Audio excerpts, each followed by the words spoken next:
കൃഷ്ണായ വാസുദേവായ ഹരയേ പരമാത്മനെ പ്രണതക്ലേശനാശായ ഗോവിന്ദായ നമോ നമഃ. ശ്രീമദ് ഭാഗവതം ഏകാദശ സ്കന്ധം അധ്യായം 7 നമ്മൾ ശ്ലോകം 39 ചെയ്തു. അതായത് പിന്നെ എങ്ങനെയാണ് വായു ഈ അവധൂതൻ്റെ ഗുരുവായതെന്ന് നമ്മൾ ഒരു ശ്ലോകം ചെയ്തു. 2 ശ്ലോകം കൂടി ഉണ്ട് അത്. അപ്പോൾ അതിലെന്താ പറഞ്ഞ വെച്ചാൽ ആദ്യം നമ്മൾ ഭൂമി കഴിഞ്ഞിട്ടിപ്പോൾ അതെ ഇതിപ്പോഴാണല്ലോ നമ്മൾ പറഞ്ഞത്. ഇനി വായു എന്ന് എന്താ പഠിച്ചതാണല്ലോ ഇനി ഇപ്പോൾ ഈ ശ്ലോകത്തിൽ ഇന്നലെ ഒരു ശ്ലോകം ചെയ്തതിൽ പറഞ്ഞ അതെന്താ വെച്ചാൽ വായു നമ്മുടെ ഉള്ളിൽ പ്രാണൻ്റെ രൂപത്തിലും പുറത്ത് അല്ലാതെയും സാധാരണ നമ്മൾ പറയണ വായു, അകത്ത് പഞ്ചപ്രാണനായിട്ടാണല്ലോ വായു. അപ്പോൾ ഈ ഉള്ളിലെ പ്രാണൻ ഈ ശ്വാസോച്ഛ്വാസം ചെയ്യല്ലാതെ വേറെ ഒന്നും ഭക്ഷിക്കുകയൊന്നും ചെയ്യില്ലല്ലോ. സന്തോഷമായിട്ട് ഇരിക്കുകയാണ് ഉള്ളിലത്തെ പ്രാണൻ, പഞ്ചപ്രാണൻ. അതേപോലെ ഈ യോഗി ഇന്ദ്രിയങ്ങളെ കൊണ്ടുള്ള സുഖങ്ങളിൽ മോഹിതനാവണില്ല. അല്ലാതെ ദേഹം നിലനിർത്താൻ വേണ്ടിയിട്ടുള്ള കാര്യങ്ങളിൽ മാത്രമേ അതുകൊണ്ട് മാത്രം തൃപ്തനാവുന്നു. അതായത് ഇന്ദ്രിയ വിഷയങ്ങളിൽപ്പെട്ട് മോഹിതനാവുന്നില്ല ജ്ഞാനി. അതൊക്കെ കണ്ടാലും ജ്ഞാനം നഷ്ടപ്പെടാതെയും എങ്ങനെയാണ് മനസ്സിനെ ദേഹത്തിന് ക്ഷീണമില്ലാണ്ട് നിലനിർത്താൻ പറ്റുക, അത്രയ്ക്ക് മാത്രമേ എന്താണ് ഈ യോഗി എല്ലാ കാര്യങ്ങളും അത്രയ്ക്ക് മാത്രമേ കഴിക്കുകയൊക്കെ ചെയ്യുള്ളൂ, വേണ്ടത് മാത്രം, അങ്ങനെ അല്ലേ. അതാണ് നമ്മൾ പറഞ്ഞത്. ഇനി 40 ഇനിയും 2 കൂടി വായു എന്ന് എന്താ പഠിച്ചതെന്ന് തന്നെ പറയണം കേട്ടോ. വിഷയേഷ്വാവിശൻ യോഗി നാനാധർമ്മേഷു സർവത ഗുണദോഷവ്യചേതാത്മാ ന വിഷജ്ജേത വായുവത്. അപ്പോൾ ഈ 40ാമത്തെ ശ്ലോകത്തിൽ എന്താ പറയണമെന്ന് നമുക്ക് നോക്കാം. 40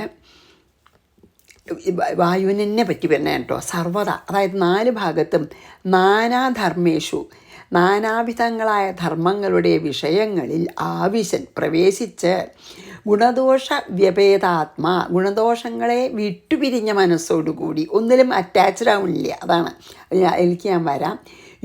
യോഗി വായുവത്, കാറ്റ എന്ന പോലെ ന വിഷജ്ജേത, അവകളിൽ സംബന്ധം ഉണ്ടാക്കുന്നില്ല. എന്താണ് ഇതിൽ ഈ ഒരു ശ്ലോകത്തിൽ പറയണ വെച്ചാൽ, ഈ പുറമെ അതായത് അകത്തവായി പഞ്ചപ്രാണനെ പറഞ്ഞു, വേണ്ടത് മാത്രമായിട്ട് ജീവൻ നിലനിർത്താനുള്ളത് മാത്രമായിട്ടാണ് യോഗി പഞ്ചപ്രാണനെ പോലെ. പഞ്ചപ്രാണൻ വെറുതെ ദേഹത്തിൽ ചുറ്റി നടക്കുക മാത്രമേ ചെയ്യുള്ളൂ, ഭക്ഷണമൊന്നും ഉപയോഗിക്കില്ലല്ലോ അത് പഞ്ചപ്രാണൻ നമ്മളകത്ത്. അതേപോലെയാണ് യോഗി വേണ്ടത് മാത്രം കഴിക്കുന്നതാണ് ആദ്യത്തേൽ പറഞ്ഞു. ഇപ്പോൾ ഇതിലെന്താ പറഞ്ഞത് വെച്ചാൽ പുറത്തെ വായുവിനെ പറ്റിയാണ്. പുറത്തുള്ള വായു ഈ ഇപ്പോൾ നോക്കൂ, നല്ല ജലത്തിൻ്റെ മീതെ പോവുകയാണ് വായു ഇങ്ങനെ, അതായത് കാറ്റിങ്ങനെ നല്ല ജലാശയത്തിൻ്റെ മീതെ കൂടെ പോണച്ചാൽ തണുപ്പുണ്ടാവുമല്ലോ. അപ്പോൾ കുറച്ച് നേരം ഇങ്ങനെ തണുക്കുണ്ടാവും. ആ ജലാശയത്തിൻ്റെ മുകളിൽ നിന്ന് അങ്ങോട്ട് പോയാൽ അതിന് സാധാരണ ടെമ്പറേച്ചർ തന്നെയാവും. ആ ജലാശയത്തിൻ്റെ തണുപ്പിനെ എൻ്റെ അണ പറഞ്ഞ് എടുത്തുകൊണ്ടിരിക്കുന്നില്ല വായു. അതേപോലെ തന്നെ ചുട്ടുപഴുത്ത ഭാഗം കൂടെ പോകുന്ന വായു ആണെങ്കിലും ആ ചൂട് കുറേ നേരം അവനവനിൽ വയ്ക്കുന്നില്ല.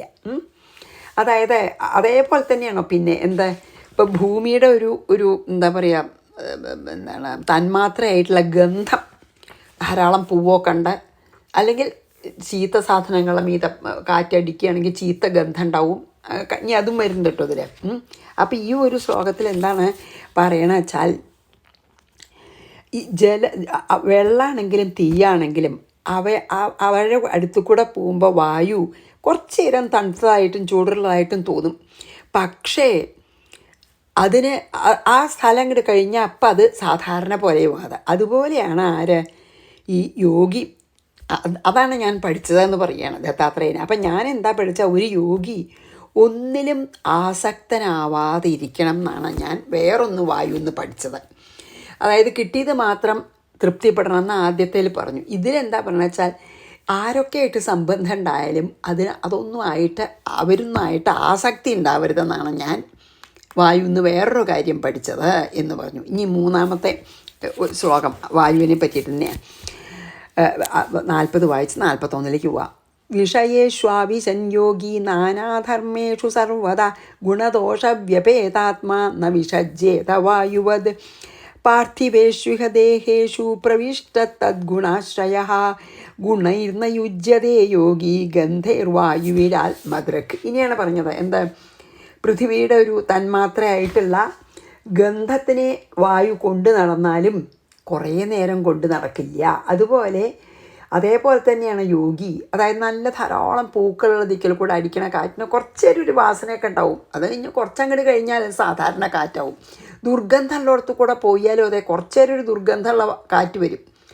ആ സ്ഥലം അങ്ങോട്ട് കഴിഞ്ഞാൽ അതിനില്ലാണ്ടാവും. അപ്പം ഇഴുകി ചേരുന്നില്ല ആരായിട്ടും. അതുപോലെയാണ് യോഗി എന്തെല്ലാം ലോക വിഷയങ്ങളിൽ പെട്ടാലും അതിൻ്റെയൊക്കെ ഗുണത്തിലും ദോഷത്തിനാലും മോഹിതനാവണില്ല. അതാണ് ഈ 3 കാര്യങ്ങൾ ഈ എന്താ പറയുക, വായുവിൽ നിന്ന് ദത്താത്രേയൻ പഠിച്ചത് ഈ 3 കാര്യമായിട്ട് പഠിച്ചത് അല്ലേ. എല്ലാറ്റിനകത്തും പുറത്തും ഉണ്ടാച്ചാലും യാതൊരു ധർമ്മത്തെയും വായു തന്നിലേക്ക് പകർത്തുന്നില്ല എന്നും, എല്ലാറ്റിനും ആശ്രയഭൂതനാണെങ്കിലും അല്ലെ, എല്ലാ ദിക്കിലും വായു ഉണ്ട്, താനാരെയും അങ്ങടെ ആശ്രയിക്കണില്ല അതും. പിന്നെയോ അതേപോലെയാണ് ഈ യോഗി എന്തൊക്കെയായാലും തൻ്റെ ബ്രഹ്മനിഷ്ഠയ്ക്ക് വിഘ്നം വരുത്താൻ കൂട്ടാക്കില്ല. അത് നല്ലോണം വായു എന്നാണ് പഠിച്ചത്. ആത്മാവിനെ വിളിച്ച് ഒന്നിനെ ആശ്രയിക്കരുതെന്നും, എന്തൊക്കെ ആയാലും ബ്രഹ്മനിഷ്ഠയ്ക്ക് വിഘ്നം വരുത്തരുതെന്നും ആരെന്നാണ് പഠിച്ചത്? വായുവിൻ്റെ എന്നാണ് പഠിച്ചത് അല്ലേ. ഈ പ്രാണവായു ജീവനെ നിലനിർത്തുക എന്നുള്ളത് മാത്രം തൃപ്തിപ്പെടുകയാണ്. അതുപോലെയാണ് മുനി എന്താണ് ജീവൻ നിലനിർത്താൻ വേണ്ട വെച്ചാൽ അതിൽ മാത്രം തൃപ്തനാവും. വായുവിനെ ഒന്നുമായിട്ട് ഒട്ടിപ്പിടിക്കില്ല. അതുപോലെ തന്നെയാണ് യോഗി ലോക വിഷയങ്ങളിൽ ഒട്ടിപ്പിടിക്കില്ല. പിന്നെ ദേഹത്തിലിരുന്ന അതാണ്. പിന്നെ ഇതൊക്കെയാണ് വായു എന്ന് പഠിച്ചത്. ഇനി അടുത്ത ആകാശത്തിലേക്കാണ് നമ്മൾ പോകുന്നത് കേട്ടോ. പാർത്ഥിവേഷ്വിഹദേഹേഷു പ്രവിഷ്ടസ്തദ്ഗുണാശ്രയ ഗുണേർന യുജ്യതേ യോഗി ഗന്ധേർവായുവിരാത്മദൃക്. ഇനി ആകാശത്ത് നിന്ന് പഠിച്ച 2 കാര്യങ്ങൾ പറയുന്നുണ്ട്. അന്തർഹിതശ്ച സ്ഥിരജംഗമേഷു ബ്രഹ്മാത്മഭാവേന സമന്വയേന വ്യാപ്ത വ്യവച്ഛേദമസംഗമാത്മനോ മുനിർനഭസ്ത്വം വിതതസ്യ ഭാവയേൽ. അപ്പോൾ ആകാശത്തുനിന്ന് 2 ശ്ലോകത്തിലാണ് കേട്ടോ പറയണത്. അപ്പോൾ ആകാശത്തുനിന്ന് എന്താണ് നമ്മൾ പഠിച്ചത് എന്നാണ് ഈ 42 എന്താ പറയണ വെച്ചാൽ,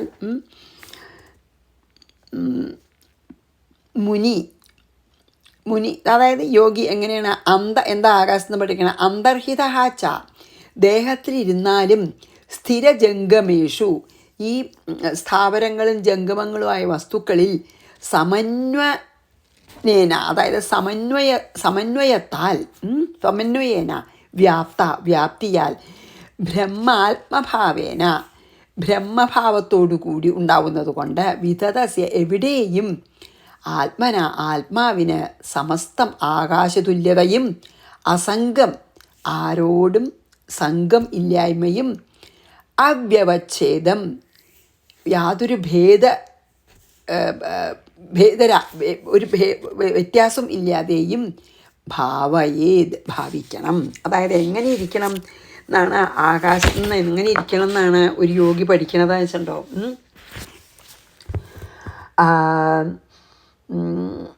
ഈ നമ്മളെ ഈ ജഡമായിട്ടുള്ള ദേഹത്തിനെ കൊണ്ട് നടക്കുകയാണെങ്കിലും യോഗി ഞാൻ ആ ദേഹമാണെന്ന് ചിന്തിച്ച് ദുഃഖിക്കുന്നില്ല. ഞാൻ എൻ്റെ ജഡശരീരത്തിനെയാണ് കൊണ്ട് നടക്കണം എപ്പോഴും. പക്ഷെ ഞാൻ ഈ ജഡശരീരം അല്ല എന്ന് യോഗിക്ക് നല്ലോണം അറിയാം. അതാണ് സ്ഥാവര ജംഗമങ്ങളായിട്ടുള്ള ദൃശ്യങ്ങൾ, അതായത് നമ്മുടെ ഈ ഇതൊക്കെ ആത്മാവിനെ മറച്ചെടുക്കുകയാണല്ലോ. ആ ആത്മാവിൻ്റെ അഖണ്ഡ ബോധത്വം ഞാനിക്ക് നല്ലോണം അറിയാം. ആ ആത്മാവിനെ ഈ ജഡമായിട്ടുള്ള ശരീരം കൊണ്ട് മറയ്ക്കുന്നുണ്ടെങ്കിലും ഞാൻ ആത്മാവാണ്, ആ അഖണ്ഡ ബോധരൂപം ആണ് എന്ന് ആർക്കറിയാം? യോഗിക്കറിയാം. ഇതുപോലെയാണ് എങ്ങനെ എന്തൊക്കെ എന്തൊക്കെ മറച്ചാലും ആകാശത്തിൻ്റെ അഖണ്ഡത ഒരിക്കലും നഷ്ടപ്പെടില്ല. ആകാശം ഇങ്ങനെ തുറന്ന് കിടക്കുകയാണ്, അഖണ്ഡമാണ്, ഒരിക്കലും അതിന് മുറിക്കാൻ പറ്റില്ല. എന്തൊക്കെ മറവുകളുണ്ടെങ്കിലും ആകാശം ഇങ്ങനെ തുറന്ന് കിടക്കുക. അതുപോലെയാണെന്നാണ് പറയണത്. അതായത് എന്തൊക്കെ ശരീരമാകുന്ന ലിമിറ്റേഷൻ, ഉപാധി ഉണ്ടെങ്കിലും ഒരു യോഗി ആത്മാവിൻ്റെ അഖണ്ഡ ബോധരൂപം നന്നായിട്ട് അറിയണ ആളാണ്. അതെവിടെ നിന്നാണ് യോഗി പഠിക്കുക വെച്ചാൽ, ആകാശം ഒരിക്കലും എല്ലാ ദിക്കിലും എന്തൊക്കെ എങ്ങനെയൊക്കെ ആകാശത്തിനെ മറച്ചാലും ആകാശത്തിൻ്റെ അഖണ്ഡത നഷ്ടപ്പെടില്ല. ഇതാണ് ആകാശം പഠിപ്പിച്ച ഒരു പാഠം. എന്ത്? അഖണ്ഡമായിട്ടുള്ള ബോധമാണ് ഞാൻ എന്ന് യോഗി ചിന്തിക്കാൻ പഠിപ്പിച്ചു. ഇനി ഒന്നും കൂടി ഉണ്ട് കേട്ടോ, നമുക്ക് അത് 43 വായിക്കാം. അപ്പോൾ ഒരു കാര്യം കൂടി എന്താണ് പഠിച്ചതെന്ന് നമുക്ക് നോക്കാം. അന്തർഹിതശ്ച സ്ഥിരജംഗമേഷു ബ്രഹ്മാത്മഭാവേന സമന്വയേന വ്യാപ്ത വ്യവച്ഛേദം അസംഗമാത്മനോ. ഛേദിക്കാൻ പറ്റില്ല ആകാശത്തിനെ, എന്തുകൊണ്ടൊക്കെ മറിച്ചാലും ആകാശം അങ്ങനെ അഖണ്ഡമായി കാണുമല്ലോ. അതുപോലെയാണെന്ന് ഞാൻ എൻ്റെ ഈ ബോഡിയുടെ ലിമിറ്റേഷൻസൊക്കെ ഉണ്ട്, അല്ലെങ്കിൽ ഈ ലോകത്തിൻ്റെ എല്ലാ ലിമിറ്റേഷൻസും ഉണ്ട്, എങ്കിലും ഞാൻ അഖണ്ഡബോധാണെന്ന് മനസ്സിലാവുന്നു. വ്യാപ്താവ്യവച്ഛേദം അസംഗമാത്മനോ മുനിർനഭസ്തും വിതതസ്യ ഭാവയേത്. ഇനി അടുത്തതും ആകാശത്തിൻ്റെയാണ്. അതായത് ആത്മാവിന് ദേഹത്തോട് ബന്ധമില്ല എന്നൊന്നും കൂടിയും. തേജോപന്നമയേർഭാവൈർ മേഘാദ്യൈർവായുനേരിതൈ ന സ്പൃശ്യതേ നഭസ്തദ്വദ് കാലസൃഷ്ടൈർ ഗുണൈ പുമാൻ. എന്താണ് 43? വായുന കാറ്റാൽ ഈശിതൈ പ്രേരിപ്പിക്കപ്പെട്ട മേഘങ്ങളോട് കൂടിയ നഭ ആകാശം, അല്ലേ? കാറ്റത്ത് ഇങ്ങനെ മേഘങ്ങൾ മൂവ് ചെയ്യൂലോ. ന സ്പൃശ്യതയെ എങ്ങനെ ബന്ധപ്പെടുന്നില്ലയോ, മേഘങ്ങൾ മൂവ് ചെയ്യേണ്ടതേ ഉള്ളൂ കാറ്റത്ത്, ആകാശം അതുപോലെ നിൽക്കും, അല്ലേ?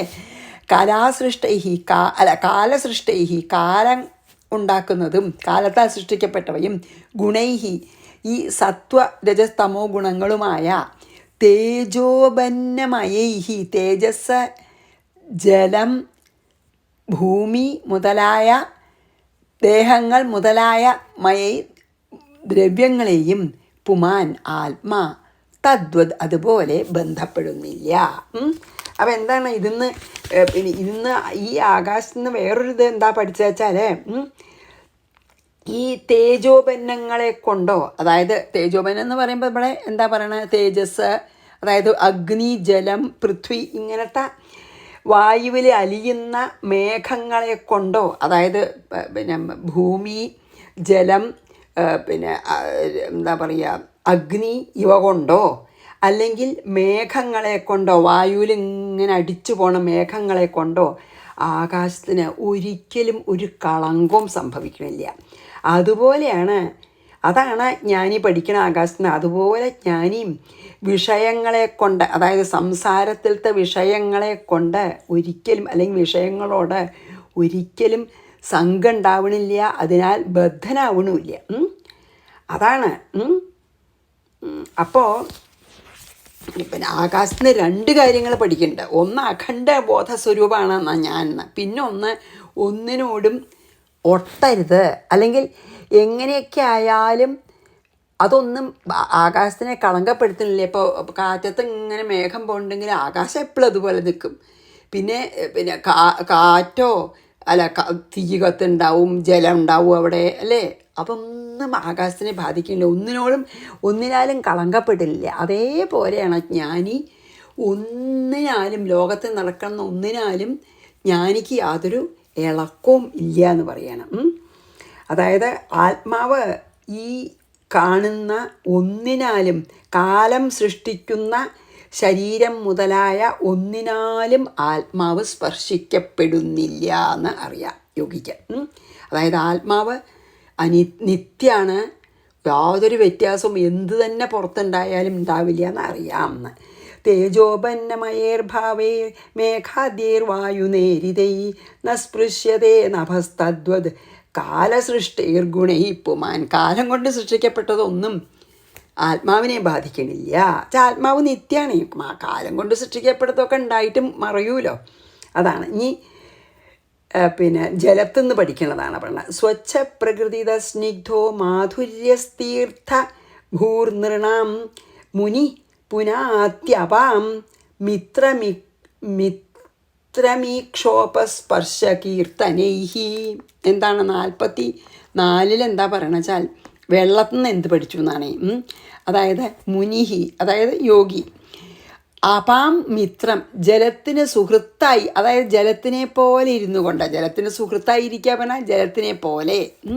സ്വച്ഛ, എപ്പോഴും യോഗി നിർമ്മലനാണ്, പരിശുദ്ധനും, പ്രകൃതിത, പ്രകൃത്യ, സ്നിഗ്ധ, നല്ല, വെള്ളത്തിനൊരു നല്ല ഇതുണ്ടല്ലോ, എല്ലാറ്റിനോടും ഒരിക്കലൊരു കാപട്യമില്ല, അത്രേ ശുദ്ധമാണ്. മാധുര്യ, പിന്നെ നല്ല വെള്ളം, ശുദ്ധവെള്ളം, ഒരു ചെറിയൊരു മധുരം തന്നെ ഉണ്ടാവും നാച്ചുറലായിട്ട്. നൃണാം തീർത്ഥഭൂഹു, മനുഷ്യൻ്റെ പരിശുദ്ധതയ്ക്ക് കാരണമായും, അല്ലേ, നമ്മളെന്തും വൃത്തിയാക്കാൻ ഉപയോഗിക്കുമല്ലോ. ഈക്ഷോപസ്പർശ കീർത്തനേഹി, ദർശനം, പിന്നെയോ കാണുക, സ്പർശം, തൊടുക, കീർത്തനം ഇവകളാൽ പുനാതി പരിശുദ്ധപ്പെടുത്തുന്നു. അപ്പോൾ ഈ ജലത്തുനിന്ന് എന്താ പഠിച്ചതെന്നാണ് ഇപ്പോൾ പറയണത്. ജലത്തുനിന്ന് അതായത് പ്രകൃത്യാൽ ജലം സാധാരണ നിലയ്ക്ക് അതിനെ അതിനെ പിന്നെ എന്താണ് പറയുക, അതിനെ ചീത്തയാക്കിയാലേ ചീത്തയുള്ളൂ. ജലം പ്രകൃതിയിൽ നല്ല ശുദ്ധമാണ്. അപ്പോൾ പ്രകൃതിയെ ശുദ്ധവും നല്ല മധുരമായിട്ടുള്ള ഒരു മാധുര്യ ഗുണത്തോടു കൂടിയതുമാണ് ഏത് ജലം. രസം എന്ന് പറയുന്നുള്ളൂ, അതാണ് ടേസ്റ്റ്. നല്ലൊരു എന്താ പറയാറില്ല, നമുക്ക് അങ്ങനെ ടേസ്റ്റാണ്. അപ്പോൾ പ്രകൃതിയെ ശുദ്ധമാണ്, നല്ല മാധുര്യം എന്നുള്ള ഗുണമുണ്ട്. പിന്നെ തീർത്ഥസ്ഥാനമാണ്. എത്രയോ തീർത്ഥങ്ങൾ നമ്മൾ പറയുമല്ലോ, തീർത്ഥസ്ഥാനമാണ് ജലം, അല്ലേ, തീർത്ഥസ്ഥാനമാണ്.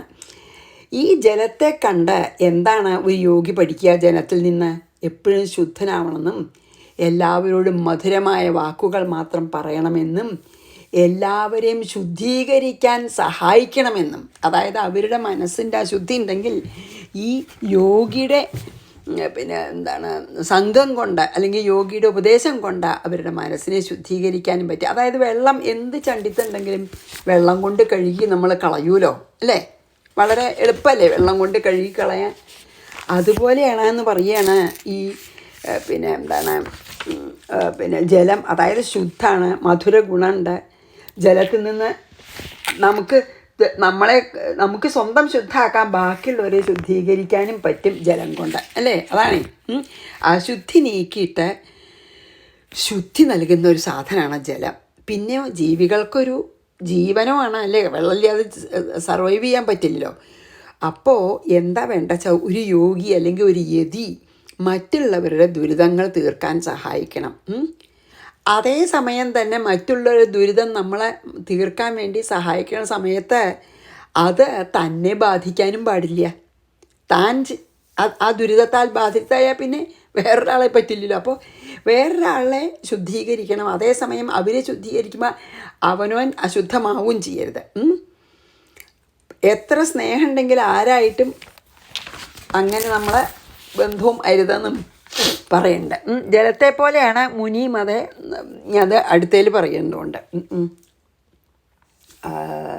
നോക്കട്ടെ, ജലസ്പർശ അല്ല അത് തന്നെയാണ്. അതായത് ജലത്തെ പോലെ തന്നെയാണ് മുനിയും, നോട്ടം കൊണ്ടും സ്പർശം കൊണ്ടും പിന്നെ നല്ല വാക്കുകളൊക്കെ പറഞ്ഞിട്ടും ഒക്കെ മറ്റുള്ളവരെ ശുദ്ധീകരിക്കണം. അതാണ് ജലത്തുനിന്ന് പഠിക്കുന്നത്. സ്വയം ശുദ്ധമാവാനും ബാക്കിയുള്ളവരെ ശുദ്ധീകരിക്കാനും, ബാക്കിയുള്ളവരെ ശുദ്ധീകരിക്കുമ്പോൾ താൻ അശുദ്ധനാവാതിരിക്കാനും, പിന്നെ തൻ്റെ സഹായം കൊണ്ട് നോക്കി നമ്മുടെ നല്ല കമ്പാഷനേറ്റ് ആയിട്ടുള്ള അവരോട് പെരുമാറ്റം കൊണ്ടും സ്പർശനം കൊണ്ടും അവർക്ക് നല്ല കാര്യങ്ങൾ പറഞ്ഞു കൊടുത്തിട്ടും മറ്റുള്ളവരെ ശുദ്ധീകരിക്കുന്നു. അങ്ങനെയൊക്കെയാണ് ജലത്തുനിന്ന് പഠിച്ചത്. സ്വച്ഛ പ്രകൃതിത സ്നിഗ്ധോ മാധുര്യസ്തീർത്ഥഭൂർനൃണാം മുനി പുനാത്യപാം മിത്രമിക്ഷോപസ്പർശ കീർത്തനീഹി. ഇനി അഗ്നി എന്ന് പഠിച്ചതാണ് അടുത്തത് കേട്ടോ. ആദ്യം ഈ പഞ്ചഭൂതങ്ങളാണ്. അപ്പോൾ ഇനി അഗ്നി എന്ന് പഠിക്കണത് എന്താണെന്ന് നമുക്ക് നോക്കാം. അഗ്നി എന്ന് പഠിക്കണം 45. തേജസ്വി തപസാ ദീപ്തോ ദർധർഷോദരഭാജന സർവഭക്ഷോഭിയുക്താത്മാ നാദത്തെ മലമഗ്നിവത്. എന്താണ് അഗ്നി എന്ന് പഠിക്കണേ? യുക്താത്മാ, മീൻസ് ഇപ്പോൾ അവിടെ യോഗി. ഇപ്പം ഈ ദത്താത്രേയനെ എവിടുന്നാണ് പഠിച്ചതെന്നല്ലേ പറഞ്ഞേ. അപ്പോൾ ദത്താത്രേയൻ പറയാണല്ലോ യുക്താത്മ യോഗി അഗ്നിവത്, അഗ്നിയെപ്പോലെ തേജസ്വിയും, കണ്ടാൽ തന്നെ ഭയങ്കര തേജസ്സാണ്, കാരണം തപശക്തിയുണ്ട്.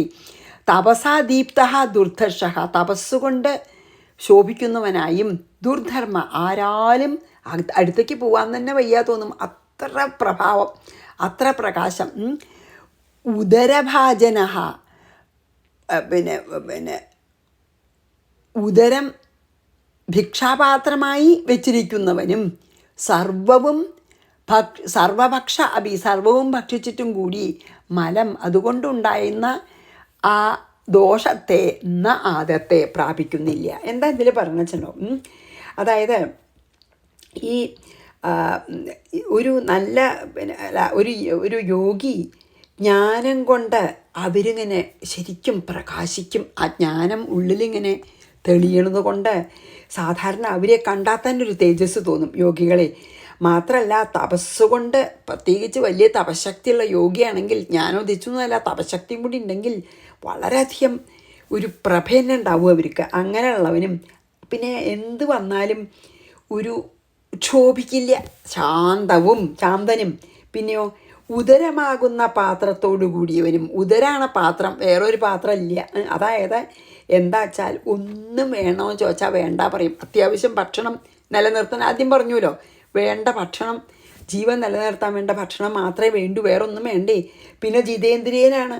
അപ്പോൾ ജിതേന്ദ്രിയനായതുകൊണ്ട് എന്താ വേറൊരു ഗുണം വെച്ചാൽ എന്ത് ഭക്ഷിച്ചാലും അഗ്നിയെ പോലെയാണ്, ഒരു ദോഷവും വരില്ല. അഗ്നി നോക്കൂ, എന്തിനെ കത്തിച്ച് കളഞ്ഞാലും അത് ഭസ്മം കളാവും. എത്ര ചീത്ത സാധനമാണെങ്കിലും കത്തിക്കഴിഞ്ഞാൽ വെറും ഭസ്മം. അതിൻ്റെ നാറ്റോ അതിന് എന്തെങ്കിലും വേറെ ചീത്തത്വങ്ങളുണ്ടെങ്കിൽ അളിഞ്ഞതോ എന്തായാലും കത്തിക്കഴിഞ്ഞാൽ പിന്നെ വെറും ഭസ്മം. ഇപ്പം നമ്മുടെ ബോഡി തന്നെ അങ്ങനെയല്ലേ നോക്കൂ, മരിച്ചു കഴിഞ്ഞാൽ ഒരു ദിവസം എത്ര 24 hours കൂടുതലാകുമ്പോഴേക്കും നാറാൻ തുടങ്ങും. അതുകൊണ്ട് നമ്മൾ വേഗം ദഹിപ്പിക്കില്ല. പക്ഷെ നമ്മുടെ ഉള്ളിലുള്ള, അപ്പം ആ മരിക്കണ സമയത്ത് ഉള്ളിലുണ്ടായിരുന്ന രക്തവും മാംസവും പിന്നെ നമ്മുടെ എക്സ്ക്രീറ്ററി ഓർഗൻസിൽ എന്തൊക്കെ ഉണ്ടായിരുന്ന മുഴുവൻ പോയിട്ടില്ലെങ്കിൽ നിശ്ചയില്ല, അതും ഒക്കെ അഗ്നി ഭക്ഷിക്കണു. എന്നിട്ട് പിന്നെന്താ, പ്യുവറായിട്ടുള്ള ഭസ്മ നമുക്ക് കിട്ടുക. അപ്പം അഗ്നിക്ക് എന്ത് ഭക്ഷിച്ചാലും അഗ്നി പിന്നെയും പ്യുവറാണ്. അതുപോലെയാണ് ഈ അഗ്നി പോലെയാണ് എന്ത് തന്നെ, പിന്നെ എന്ത് വിഷം തന്നെ തിന്നാലും അഗ്നിക്ക് ഒരു ദോഷവും വരില്ലല്ലോ. അതുപോലെയാണ് വളരെ തേജസ്വിയും ജ്ഞാനിയും തപസ്സുകൊണ്ട് ശോഭിക്കുന്നതായിട്ടുള്ള മുനി എന്തനുഭവിച്ചാലും ആ ആൾക്ക് ഒരു ദോഷവും വരില്ല. അഗ്നിയെ പോലെയാണെന്ന് പറയുകയാണ്. അഗ്നി സർവഭക്ഷകനാണല്ലോ, എല്ലാം ഭക്ഷിക്കുന്ന ആളാണ്, പക്ഷേ തേജസ്വിയായിട്ട് തന്നെ നിൽക്കണു അല്ലേ. അതാണ് അഗ്നിയിൽ നിന്ന് പഠിക്കാവുന്നത്. ഒരു യോഗിക്ക് പഠിക്കാവുന്ന പാഠങ്ങൾ അനവധിയുണ്ട്. ഒന്ന്, സദാ തപസ്സുകൊണ്ട് ജ്വലിച്ച് നിൽക്കുക. പിന്നെയോ എന്തുകൊണ്ടും ക്ഷുഭിതനാവാതെ കിട്ടുന്ന ഭക്ഷണം കൊണ്ട് തൃപ്തി അടയുക. എന്ത് ഭക്ഷിച്ചാലും ആ മാലിന്യം നമ്മളിൽ ഏൽക്കാതിരിക്കുക. ഇതെല്ലാം അഗ്നി നൽകണ പാഠങ്ങളാണ്. പിന്നെ ഇനി അടുത്തതൊക്കെ പോവാം. തേജസ്വി തപസാദീപ്തോ ദുർധർഷോദരഭാജന സർവഭക്ഷോഭി, എല്ലാം ഭക്ഷിക്കുന്ന ആളാണ്. യുക്താത്മാ നാദത്തെ മലമഗ്നിവത്, പക്ഷെ അതൊന്നും ബാധിക്കില്ല. ഇനി അഗ്നി നിന്ന് വേറൊന്നും കൂടിയും പഠിച്ചു. എന്താ അറിയോ?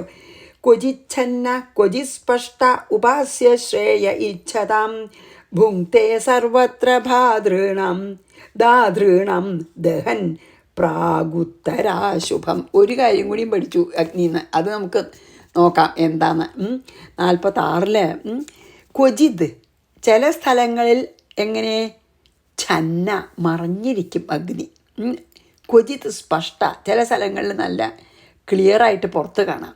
ശ്രേയ ഇച്ഛതാം, അതേപോലെ തന്നെ മോക്ഷേച്ഛുക്കൾക്ക് ഉപാസകനായും ദാതൃണാം, ഹോമം മുതലായകളെ ചെയ്യുന്നവരുടെ പ്രാഗുത്തരാശുഭം, അതായത് ജ്ഞാനം ലഭിക്കാനുള്ള,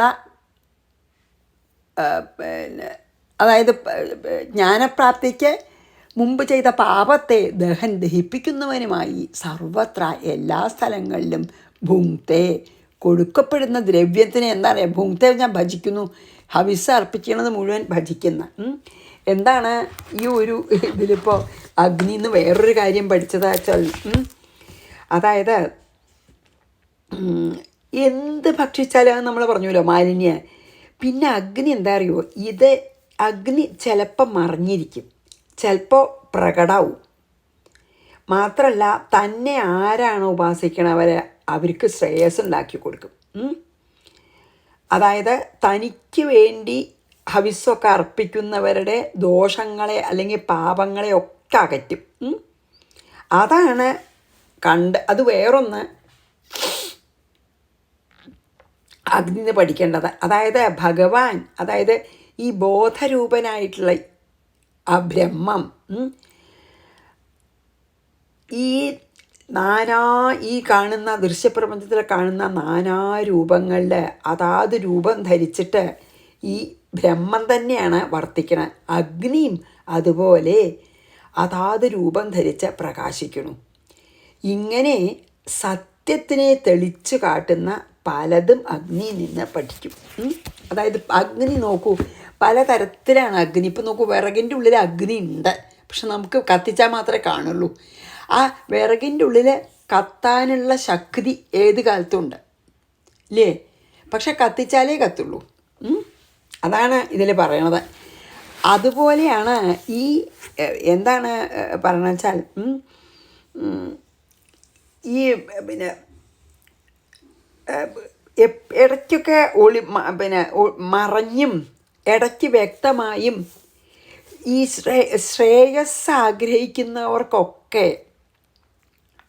ഈ മുനിയെ സമീപിക്കാം. എപ്പോഴും മുനിയെ കണ്ടോളണമെന്നില്ല, നീ കണ്ടാലും കണ്ടു നടിക്കുകയും ചെയ്യില്ല ചിലപ്പോൾ. അപ്പോൾ പിന്നെന്താണ്, എവിടെയെങ്കിലും ഇങ്ങനെ പ്രത്യക്ഷപ്പെടും അങ്ങനത്തെ അവധൂതന്മാരെ. അപ്പോൾ അവർ ശ്രേയസ് ആഗ്രഹിക്കുന്നവർക്ക് ഈ ശരിക്കും ഉപാസിക്കാൻ അർഹനാണ് ഈ മുനി. അഗ്നി എങ്ങനെയാണ്, തനിക്ക് എന്തെങ്കിലും ഹവിസ്സൊക്കെ അർപ്പിക്കുന്നവരുടെ എല്ലാ പാപത്തിനും ഇല്ലേ, യാഗത്തിനൊക്കെ ഹവിസ് അർപ്പിക്കുക, അവരുടെ പാപങ്ങളെ ദുരിതങ്ങളെ നശിപ്പിക്കുകയാണ് ചെയ്യുന്നത്. എന്നിട്ട് അഗ്നിയെ സ്വീകരിച്ച് അവർ ദുരിതങ്ങളെ പിന്നെന്താണ് നശിപ്പിക്കും. അതേപോലെ പിന്നെ ചിലപ്പോൾ മീത മുഴുവൻ വെണ്ണീറാവും, അകത്ത് അഗ്നിൻ്റെ, അതാണ് നമ്മൾ ഹൈഡ് ചെയ്തിരിക്കുന്നത്, ഇടയ്ക്ക് കത്തണത് കാണാം. അപ്പോൾ ശ്രേയസ് ആഗ്രഹിക്കുന്നവർക്കൊക്കെ ഉപാസനയാണ് അഗ്നി. അതേപോലെ തന്നെയാണ് ശ്രേയസ് ആഗ്രഹിക്കുന്നവർക്ക് അവരുടെ പ്രഭാവം ചിലപ്പോൾ പുറത്ത് കാണിച്ചില്ലെങ്കിലും ശ്രേയസ് ആഗ്രഹിക്കുന്നവർക്കൊക്കെ ഉപാസനാണ് യോഗി. അവരുടെ പാപങ്ങളെ നശിപ്പിച്ചുകൊണ്ട് അവരുടെ ദുരിതങ്ങളെ തീർക്കാൻ കഴിവുള്ള ആളാണ് യോഗി. അപ്പോൾ ജ്ഞാനിയും അതുപോലെ തന്നെയാണ്, അവർക്ക് ജ്ഞാനാഗ്നിയാണ്, ജ്ഞാനിയുടെ ഉള്ളിൽ ജ്ഞാനാഗ്നിയാണ് കത്തണതേ. അപ്പം അജ്ഞാനത്തിനെ നശിപ്പിക്കും. ജ്ഞാനിയുടെ ഉള്ളിലുള്ള ജ്ഞാനാഗ്നി അജ്ഞാനത്തെ നശിപ്പിക്കാൻ കഴിവുള്ളതാണ്. അതാണ് അഗ്നി എന്ന് പഠിക്കണം എന്ന് പറഞ്ഞു. ഇനി നമുക്ക് പിന്നെ എന്താണ്, ഇനി നമുക്ക് 47 കൂടിയും അഗ്നിയെ തന്നെയാണ്. 46 വായിച്ച് 47. ക്വചിച്ഛന്ന ക്വചിസ്പഷ്ട ഉപാസ്യ ശ്രേയ ഇച്ഛതാം ഭുങ്ക്തേ സർവത്ര ദാതൃണം ദഹൻ പ്രാഗുത്തരാശുഭം. 47. സ്വമായയാ സൃഷ്ടമിതം സദസല്ലക്ഷണം വിഭു പ്രവിഷ്ട ഈയതേ തത്തസ്വരൂപോഗ്നിരിവൈധസ. ഇതും കൂടിയും അഗ്നി തന്നെ എന്താണെന്നാണ്, അഗ്നിയിൽ നിന്ന് കുറേ കാര്യങ്ങൾ പഠിക്കണ്ടേ. അപ്പോൾ അതാണ് 47 കൂടിയും അതിൽ. അതായത് വിഭു പരമാത്മാവ് സ്വമായയാ തൻ്റെ മായയാൽ സൃഷ്ടിക്കപ്പെട്ട സദസല്ലക്ഷണം, അതായത് ദേവന്മാരും മനുഷ്യന്മാരുമായിട്ടുള്ള ദേവന്മാരെ മനുഷ്യന്മാരെ വൃക്ഷങ്ങൾ എല്ലാ രൂപത്തിലുള്ള ഇതം ഈ ശരീരത്തിങ്കൽ പ്രവേശിച്ച് ഏധസി വിറകിൽ പ്രവേശിച്ച അഗ്നി ഇവ തീ പോലെ തത്തസ്വരൂപ, അതിന് സദൃശമായ സ്വരൂപത്തോടു കൂടിയവനായിട്ട് ഈയതെ അറിയപ്പെടുന്നു. അതായത് ഇപ്പോൾ കഴിഞ്ഞ അതിൽ ഞാൻ പറഞ്ഞ പോലെ തന്നെയാണ് കേട്ടോ. അതായത് ഇടയ്ക്ക് ഗൂഢാവുന്നിരിക്കുന്നു പറഞ്ഞില്ലേ. അപ്പോൾ ഇതിലെന്താ വെച്ചാൽ ഈ ബ്രഹ്മൻ തന്നെ നാനാതരത്തിലുള്ള നമ്മളൊക്കെ ആയിട്ട് സകല സർവ്വജീവജാലങ്ങളുമായിട്ട് ബ്രഹ്മൻ തന്നെയാണ് നിൽക്കുന്നത്. അതേപോലെയാണ് അഗ്നിയും പല പല പല പല രൂപത്തിലെല്ലാറ്റിലും നിൽക്കുന്നു പറയുകയാണ്. അല്ലെങ്കിൽ അഗ്നി, അതായത് അഗ്നിയും അതുപോലെ അതാത് ഉപാധികളിൽ അതാത് രൂപം ധരിച്ച് പ്രകാശിക്കുന്നുണ്ട്. അപ്പോൾ അങ്ങനെ ഞാനും എൻ്റെ ഉള്ളിലുള്ള ആ ബോധരൂപനായിട്ടുള്ള ബ്രഹ്മവും അല്ലെങ്കിൽ ജഗദീശ്വരനും അതാത് രൂപം ധരിച്ച് വർത്തിക്കണു എന്ന് പഠിക്കണം. ആര്? ഈ യോഗി. ഏതെന്ന്? അഗ്നിന്ന് പഠിക്കണത് അങ്ങനെയാണ് അല്ലേ. അഗ്നി എല്ലാറ്റിനും നമുക്ക് ശരിക്കും നോക്കിയാച്ചാൽ പഠിക്കാണ്ടേ. അതായത് മറ്റുള്ളവരുടെ തമസ്സിനെ അകറ്റി പ്രകാശം കൊടുക്കും. അതായത് ജ്ഞാനി എന്താ ചെയ്യുക? ജ്ഞാനാഗ്നി ഇങ്ങനെ കത്തുന്ന ജ്ഞാനിൻ്റെ ഉള്ളിലേ, അപ്പം അജ്ഞാനത്തെ അകറ്റുമല്ലോ. പിന്നെ അങ്ങനെ അജ്ഞാനത്തെ അകറ്റി എല്ലാവർക്കും ജ്ഞാനം നൽകണം എന്നാണ് ഏറ്റവും വലിയ ഒരു എന്താ പറയുക പാഠം നമ്മൾ അഗ്നിന്ന് പഠിക്കേണ്ടത്. അതായത് അഗ്നി ശുദ്ധമാക്കുമല്ലോ, അതുപോലെ തന്നെയാണ് സദാ തപസ്സുകൊണ്ട് തേജസ്വിയായിട്ട് വർത്തിക്കണം. പിന്നെയോ അക്ഷോഭ്യനായിരിക്കണം, എതിർച്ചയാ ലാഭസന്തുഷ്ടനാവണം, എന്ത് ഭക്ഷിച്ചാലും മാലിന്യം പറ്റരുത് അല്ലേ.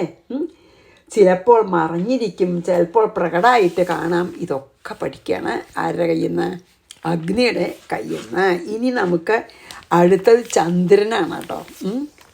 ചന്ദ്രൻ ഇങ്ങനെ എന്താണെന്ന് നോക്കട്ടെ. എത്ര മതി, ഇപ്പോൾ ഇവിടെ നിർത്താട്ടോ ഞാൻ. ഇപ്പം തന്നെ സമയാധികമായി. അപ്പം സ്വമായയാ സൃഷ്ടമിതം സദസല്ലക്ഷണം വിഭു പ്രവിഷ്ട ഈയതേ തത്തസ്വരൂപോ നിരിവൈധസഹ. ശ്രീകൃഷ്ണാർപ്പണമസ്തു. സർവത്ര ഗോവിന്ദനാമ സങ്കീർത്തനം. ഗോവിന്ദ ഗോവിന്ദ. ഗുരുവായൂരപ്പ ശരണം.